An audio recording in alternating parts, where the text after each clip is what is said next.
Hello everyone, welcome to நர்பவி சமையல். இன்றைக்கி super டேஸ்ட்டான யம்மியான தயிர் வடை எப்படி செய்யலான்னு பார்க்கலாம். 1 மணி நேரம் தயிரில் ஊறின வடை மேலே சர்வ் பண்ணுறதுக்கு முன்னாடி கொஞ்சமாக காரா பூந்தி போட்டு நீங்கள் சாப்பிட்டு பாருங்கள். அவ்வளோ சூப்பராக இருக்கும், அவ்வளோ டேஸ்ட்டாக இருக்கும். எப்படி செய்யலான்னு பார்க்கலாம். நான் இந்த வடை செய்ய வேண்டிய ரெசிபி ஏற்கனவே அப்லோட் பண்ணியிருக்கிறேன். நான் லிங்க்கை டிஸ்கிரிப்ஷனில் கொடுக்குறேன், அதையும் நீங்கள் செக் பண்ணிக்கோங்க. பட் இந்த தயிர் வடைக்கு நல்லா குட்டி குட்டியாக நம்ம செய்யணும். வடை பொரிச்சு அதை தனியாக எடுத்து வச்சுக்கோங்க.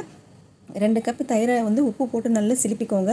பொரிச்ச வடை எல்லாத்தையுமே இதில் போட்டுட்டு அது ஊறட்டும். அது மேலே ஒரு தாளிப்புக்கு ஒரு கரண்டி வச்சு எண்ணெய் விட்டு சூடானதும் கடுகு உளுந்து கருவேப்பிலை போட்டுட்டு இதில் ஊற்றிட்டு நல்லா மிக்ஸ் பண்ணிக்கோங்க.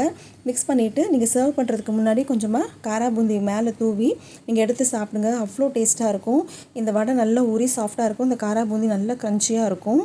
இது எவ்வளோ நேரம் ஊறுதோ அவ்வளோ நேரம் நல்லா சாஃப்டாக யம்மியாக இருக்கும். ட்ரை பண்ணி பார்த்துட்டு எப்படி இருக்குன்னு சொல்லுங்கள். அன்போடு சமைங்க, ஆரோக்கியமாக சாப்பிடுங்க. நன்றி.